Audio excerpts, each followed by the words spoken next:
Hello and welcome back to the How to Sell Your Home Staging Business podcast mini-series, a real women, real business podcast mini-series specifically for home stagers who are starting to think about what it could look like to eventually sell your business and want to build a profitable business now and build a valuable and sellable asset. I am your host, Shauna Lynn Simon, and in the last episode, we talked about your numbers. Hopefully you have recovered from any stress that might have caused, because I know we're not all numbers people and it might not have been the most comfortable conversation, but hopefully you got some really valuable insights out of it. Specifically, what we talked about was how to look at your numbers through a buyer's lens. We talked about why revenue is not the same as value, why your net income may not be telling the full story, and why valuation is often connected to what the business actually produces for the owner. Now, if you missed it, you're going to want to go back to that one and take a listen to that one before you listen to this episode, because I promise you it's all connected and this episode will make way more sense to you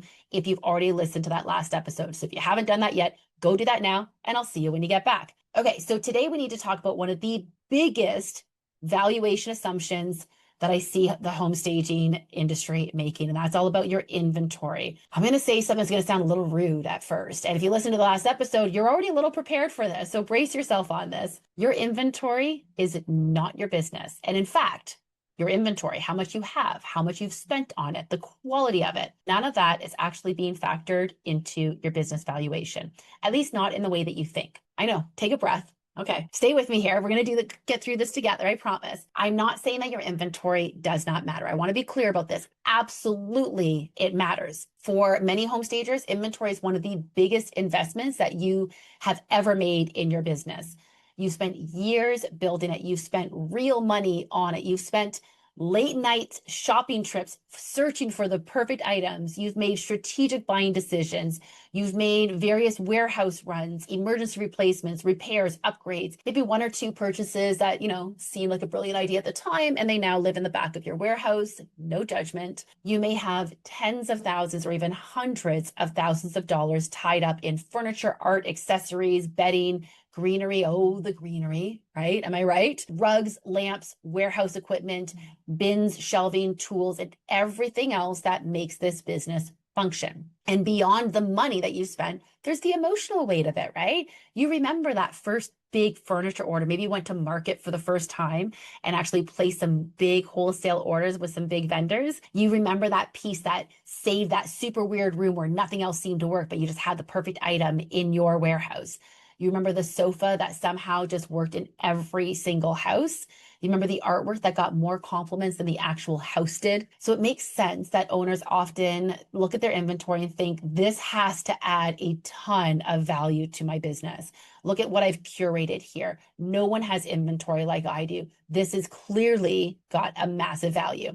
And it can add value to your business. It's just not in the way that you think it does, because buyers don't value inventory the same way that owners do. Owners tend to ask, how much did I spend? How much would this item retail for? So we're often thinking in terms of resale value, replacement value, but buyers, what they care about is, what does this produce? And that is the major shift. So a buyer is not walking into your warehouse and mentally reimbursing you for every purchase you've ever made. They're trying to understand whether that inventory helps the business to generate revenue. Is it being actively used? Is it rentable? Does it fit the market? Does it support the services, the main services that you're actually selling? Is it organized enough for someone else to be able to deploy it? And can it help the business keep earning after the current owner leaves? Because in a true business sale, the business is usually valued based on earning power, not based on what you spent on furniture. So this is where a lot of sellers have a tendency to get a bit tripped up. They think, okay, my business is worth this amount based on earnings, and then we're going to add the original cost or a resale cost or a wholesale cost of my inventory on top of that. And none of that is actually the way that you value your business. It's usually not how it works anyway, because again, as I mentioned in the last episode, buyers have a standard formula that they're following. And you will notice if you followed yesterday's episode, if you didn't listen to it, go back and listen to it before listening to this one, because it's going to make sense to you. But you'll notice that at no point did I say, how much money did you spend on inventory? Let's add that in there, because it doesn't matter. Your buyer sees the inventory as not being separate from your business model. It is part of how the business produces revenue. So that's what you need to think of this as. Your inventory is a part of the way that you produce the revenue in the business. So let's use this example. If you were buying a restaurant, you would expect that things like the kitchen equipment, the tables and chairs in the dining room, the plates, the utensils, your signature menu items, and all the systems that keep that engine running, that is all a part of the business. You cannot run the business without them. So you're not expecting that whoever's selling you the business isn't going to include all of those items in the actual sale. It's also like when you buy a house, there's a reason why we generally include anything that's already fixed to things like the appliances and everything else, because they help that household to function and you want to be able to have it move in ready. Your business needs to be move in ready, and that includes the inventory. But you probably would not value the restaurant by saying, so let's take the earnings of the restaurant, apply a multiple to it, and then we'll add the original cost of every oven, every chair, every fork and spoon. We're going to add all that stuff back in because the equipment supports the business. It does not automatically create extra enterprise value because someone once paid for it. So the same is true in your staging. Business is not valuable because there's furniture in a warehouse or furniture out at all your all the properties that are renting items from you currently, all the properties that are listed for sale. The business is valuable when that furniture is a part of the functioning engine. And this is actually good news because often when a staging business is valued based on their inventory alone, it ends up being far lower than what the business is actually worth. We'll cover this in a little bit as well, so stick with me. The important thing to understand at this stage is that buyers are buying the engine, an engine that turns inventory, systems, relationships, reputation, pricing, team, logistics, and process, all of those things into revenue. A warehouse full of beautiful pieces without clients, without proper pricing, without systems or operational flow, that's just a warehouse. And it might be a very pretty warehouse, but it's still just a warehouse. So when a buyer looks at inventory, they don't really care how pretty things are. They want to know, does this work? Does this particular item still have life in it? Is it going to photograph well? Does it support the kind of homes that this company is staging? Does it fit with the local market? Is it flexible? Is the inventory organized? Is it in good enough condition? Can my team find it? Can we move it? Can we use it? Can we keep track of it? Does it support the revenue model that I am buying? They're not concerned about what you actually spent on it. And again, this is good news, okay? Because it means that your inventory does not need to be brand new to have value for starters. Buyers are not expecting a staging business to look like a furniture showroom. Like they understand that staging inventory is working inventory. It gets moved, installed, destaged, gets bumped into door frames. No matter how careful we are, it happens. It gets sat on by people who were definitely not supposed to actually be sitting on it, right? It gets used, period.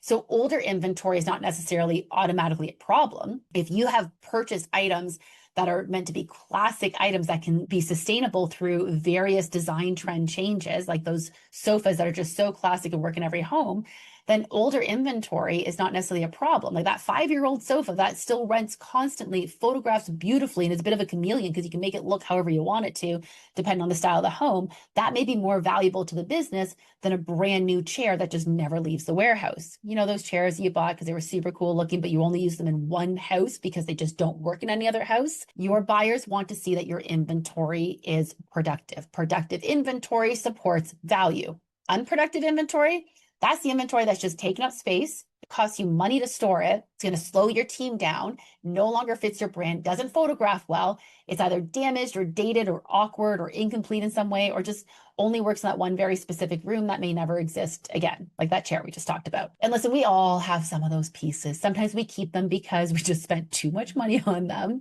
whether we want to admit it or not, and we just don't want to cut our losses and sell it for less than what we paid for it. Sometimes we keep them just because we loved them once and they hold a little nostalgic value to us. Sometimes we keep them because we think, well, maybe we'll need it. You know, that those just in case items that you'll use only if you're out of all other options. But when your inventory gets low, we start scraping the bottom of the barrel. You want to have those items in place still. Sometimes we keep these items because getting rid of inventory kind of feels like admitting that maybe we made a bad decision if we haven't used it enough. From a buyer's perspective, more inventory is not automatically better. More inventory, sure, it can mean more opportunity, but it can also mean more storage costs, more management, more confusion, more labor, more damage, more clutter, and more work to sort through it. So if the inventory is not supporting revenue, it may not be adding value. And in fact, it could be creating a bit of a drag. And that's a pretty important distinction to be making. And so one more thing that I think is important for you to understand here is that if you are selling inventory only for your business, so let's say, okay, I'm not going to sell my business. I'm just going to, the term is often liquidate just the inventory, but I want to sell it all as one full lot. That's very different than the conversation about selling an operating business, because now you're not selling your brand, the reputation that you've built, the relationships you've built, the client list that you have, the digital assets that you have. You're not selling any of that. You're just selling the inventory. So sometimes a staging business does not sell as a business. And this is how an owner decides, I'm going to sell all the inventory off. I'm going to close the doors. I'm going to walk away. Great. But again, your inventory is not valued the way that you think it is. In a bulk inventory only sale, as in you're selling it all off in one lot or a couple of split lots, the price is often going to land anywhere from around 40 to 60% of the wholesale value, not the retail value, not what you originally spent on it, but of the wholesale value. And I know this number is really painful to hear, and I'm sorry that I have to be the one to tell you this, but it really makes sense if you look at it from the buyer's side, right? So they're taking on a certain element of risk when they're buying a lot like this. If you've ever been to an auction, I used to love going to auctions. They would sometimes sell off, like if they're selling off an estate, they would sell off what they consider like a mystery box. You know, a few of the items in the box, but essentially you're going to buy this whole box for like $20, and some items are going to be absolutely great and other items are going to be absolute crap, but you don't have the option of picking which items you want and which ones you don't. You are required to take that entire box. And for $20, it's probably fine. But when you're talking bigger numbers, this is where that perceived risk comes in from a buyer's perspective, because they're taking on risk by buying your inventory as a lot. They're taking on a style risk, a quality risk, a market fit risk. That risk of having to sort through it, that's going to cost them a lot of time and energy in their own labor and labor of their staff as well. There's going to be that integration risk of whether or not these items can actually be used and integrated into the services that they're going to be offering. Because again, they're only buying your inventory. They're not buying your services and processes. So they've got a whole different business model that they're trying to fit this into now. They may not actually want every piece. They may need to repair, replace, clean, store, move, photograph and catalog, or rework whatever they're buying from you. And they're not choosing each item one by one for their brand or business model. They're taking it all as a lot. They're taking the whole collection, including the pieces that may not fit their taste or their clients or their market or their warehouse. And this is why selling the items individually, if you do want to just sell inventory and liquidate it, selling the items individually usually is going to bring in more money, but of course it takes a lot more time and effort to do that. So selling inventory alone is usually faster than trying to sell a business. You can liquidate your warehouse in a month tops, but it's also often going to bring in a lot less. Whereas selling a business, we generally say you want a runway of 6 to 12 months from when you list it to when you expect to actually close the business.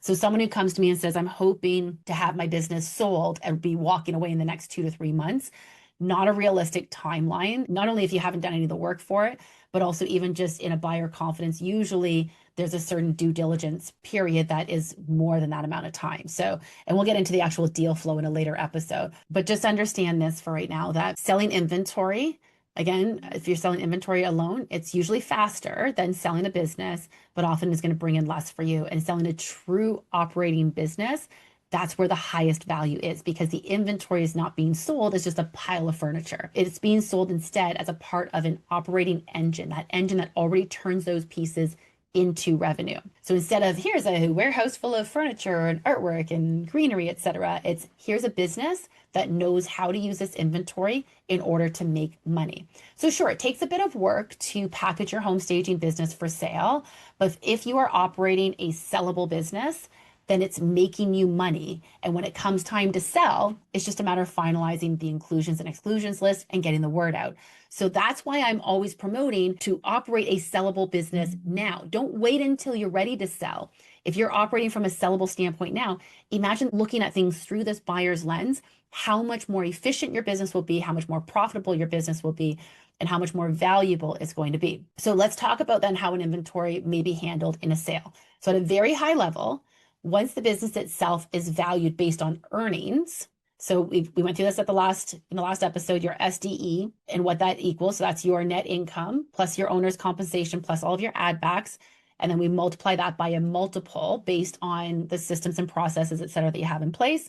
And we come up with that valuation. Your inventory is usually handled in one of a few ways, but most often It's just a part of the deal. The buyer's saying, I'm buying a business that produces revenue, as well as the tools used to produce that revenue, and those come with it. So it's not an added on at the end of the valuation that you're not adding anything on for inventory. Now, sometimes inventory may be negotiated separately. So this might happen if a buyer is a bit more asset focused, when the business itself is not overly transferable or not overly valuable, or when the seller is essentially selling inventory and assets rather than a fully operating business. So as in, you're selling the name, but you're not selling the systems, the team, or anything like that that comes with it. So sometimes the valuation might be a little bit different, a little bit more asset based. And occasionally, not often, this is very rare, but occasionally some inventory just may be excluded. So maybe the buyer just doesn't want everything and they come in and pick and choose some things, and they want you to bring down the price that they're offering you based on you keeping some of those inventory items, and then you can sell those off separately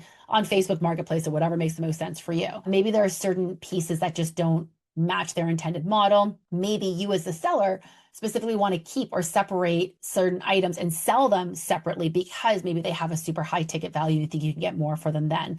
Maybe they're an item that like you don't really see someone using and staging, but you bought as a bit of a whoopsie, but you can probably sell it secondhand and get a bit more money for it that way. Again, these are some rare cases. There might just be some inventory that just simply doesn't support the business going forward. Again, these are kind of rare places, but these are the exceptions that you can work through. But generally, the inventory is sold with the business as a part of that valuation. That inventory is already wrapped up in there. So the point is that inventory matters, but it needs to be understood in context, because when a business is clear and transferable and income producing, inventory simply supports that deal. When the business feels unclear, very fragile, overly dependent on the owner, inventory tends to start looking a little bit more like stuff that has to be priced on its own, because the value of the business itself just isn't there. So this is why I want stagers to stop thinking about inventory only in terms of cost and start thinking about inventory in terms of performance. And this should be happening every time you're purchasing a piece of inventory as well. What is it going to produce? How often is it going to be used? Which pieces do you currently have that are supporting your most profitable services? What's missing? What's dragging the business down? If you could be ruthless in how you're evaluating your inventory, you're going to be amazed at how much more profitable you're going to be if you get rid of those to make space for items that are actually going to work for your inventory. Think about what a buyer would actually be excited to be inheriting. What would make a buyer think like, oh, this is going to be an amazing piece I'm going to use in so many houses, versus like, what would make them think, what the heck am I going to do with this? Those are much better questions. So now the inventory is the obvious asset in a staging business, but it's not the only asset as well, right? So we've been talking specifically about the inventory as an asset. But this is also another place where sellers can often miss some of the value that they have because they're so focused on the warehouse that they might overlook what we call some invisible assets that make the business work. So these are things like your brand, your website, your SEO, your Google reviews, your client database, the agent relationships, your builder and investor relationships, your vendor relationships, your pricing templates and formula, the whole proposal process or intake process, the consultation structure that you have, the team that you have in place, your social proof, your email list, your systems, your reputation, all of this, your ability to generate leads without having to start from scratch every single month. Those assets may not be as easy to photograph as a warehouse full of furniture, but they can be incredibly important. In fact, they are incredibly important. The whole point of someone purchasing a home staging business is often to not be starting from zero, whether that's someone who is expanding a current territory, someone who's just entering the industry, doesn't matter. The point is that they are buying something that's already operating. They're buying the engine that is already operating. And that engine includes both tangible and intangible assets. So inventory, that's tangible. You can see it, you can touch it, you can count it, you can move it. You probably moved it more times than you care to count. You can trip over it, of course. The intangible assets, though, are sometimes a lot harder to see, but they're often what help that inventory to actually produce revenue. If you can't get clients in the door, that inventory is not going out the door, right? So a sofa that's sitting in a warehouse, that's just a sofa. A sofa inside a business with strong agent relationships, good pricing, clear logistics, trained movers, great photos, consistent lead flow, and a reputation for helping homes to sell, that sofa is part of an income producing machine. And that is a big difference. So if you're thinking about eventually selling your business, I just want you to start looking at your inventory through this buyer's lens. not with I have to replace everything immediately. No, please don't do that. Please do not go and buy a truckload of new furniture because of this episode. I just want you to be strategic. So that's not the point, but I want you to be strategic about this going forward. I want you to understand what it is that you actually have, how it supports the revenue, and where it may need to be cleaned up or organized, tracked, repaired, reduced, or repositioned. So start with some questions like, what inventory are we using all the time? Which inventory, on the other hand, just rarely leaves the warehouse? What pieces support our most profitable services? What inventory is damaged, dated, or inconsistent with the brand? Is our inventory organized enough for someone else to understand it? Could a buyer walk into our warehouse and make sense of what is actually there, what they're going to be getting? Which also brings me to my next point. Do we have a way to track what we own, where it is, and how well it's performing? Because I'll admit, when I first started my staging business, I just used a spreadsheet and that was able to tell me what I had out at any given time and what I had in stock. But I didn't have that historical data of how well is this item performing? How many times did I use this in the last month, 6 months, year? If you don't have an inventory system, if you don't think you need an inventory system, I want you to think again. An inventory system helps to make the business so much more transferable in the future. It's much easier to run with a team now so that you don't have to be the only one who just knows, well, I just know what all my items are. It's going to make it easier to run now, but also allows you to make better informed decisions going forward about what inventory stays and what goes. Trust me, it was a painful thing to look at my inventory, view the reports, and see that there were items that were just sitting in the warehouse and hadn't been rented for 9, 10, 12 months. And either those items need to be better recognized and brought to the forefront so people are actually selecting them, but there's usually a reason why they're not selecting them. And that is that they're just not valuable enough. And instead they're taking up space. So your takeaway for today is this: inventory, yep, it matters. But inventory is not the business. Inventory supports value when it helps the business to produce revenue in a very clear, organized, and transferable way. Does not automatically create value just because you spent money on it. And the more that you understand that distinction now, the better decisions you can make before you get into any buyer conversations and even before you purchase your next round of inventory purchases. Because if you think that inventory equals value, you may overestimate what your business is actually worth. You may end up over investing in it in a way that doesn't actually get you the return in the end. So if you understand how that inventory instead supports your earning power, you can really position the business more clearly. You can make better informed decisions going forward. Not only is that what a buyer needs, that clarity, but that clarity is going to help you to run a more profitable business now. If you want help to start thinking through what makes your home staging business more sell ready, I've actually got a great ebook that is free for a limited time if you use a promo code for it. So it's called Is Your Home Staging Business Sellable? 7 Ways to Increase Your Profit Now and Your Sale Price Later. Go ahead and grab it at slsacademy.com/sell ready. And you are going to use the promo code SELL100, SELL100, in order to get it for absolutely free. It'll help you to start looking at your business through a sell ready lens, even if you're not planning to sell anytime soon. Now, if this episode has you realizing that you may not be totally clear on what assets your business actually has, what inventory supports value, what a buyer would care most about, this is one of the areas that we go deeper into in the Sell Your Staging Business Bootcamp. So inside the bootcamp, we're going to look at both your tangible and your intangible assets. We'll help you to create your inclusions and exclusions list for preparing a business for sale. And you can create that at any time. It'll help you to understand how your inventory is being viewed in a sale, what's going to support value, what can create that drag, help you to make better decisions going forward, and how to start positioning what you have built in a way that a buyer can understand. If you're interested in joining us in the next live boot camp, it's an 8-week intensive boot camp where you get live access to me as well as other home staging business owners who are selling their business. Everything is kept 100% confidential. We sign non-disclosure agreements so that we can share openly and freely and work to prepare a more profitable business now and a sellable business down the road. So whether you're looking to sell in the next 6 to 12 months or in a couple of years or even 5 years plus, or even if selling is not even on your radar right now, this is what you need. So check out the bootcamp. Simply go to slsacademy.com/sell your biz. That's BIZ. So slsacademy.com/sell your biz. Check out the show notes. We've got the link in there, of course, for you. And in the next episode, we're going to be talking about systems, operations, and transferability, as in like, how do we make things from your head go to somebody else? And I promise this is not going to be some lecture about how you need to create a 400-page SOP manual, because the question is not whether or not your business can run without a human, it's whether or not it can run without everything just living inside of your head. So go grab the free ebook at slsacademy.com/sell ready with promo code SELL100. If you want to join us in the bootcamp, there are a limited number of spots in the next bootcamp. So go and check it out at slsacademy.com/sell your biz. And until next time, I'll see you in the next episode. Looking forward to having you there. And until next time, happy staging.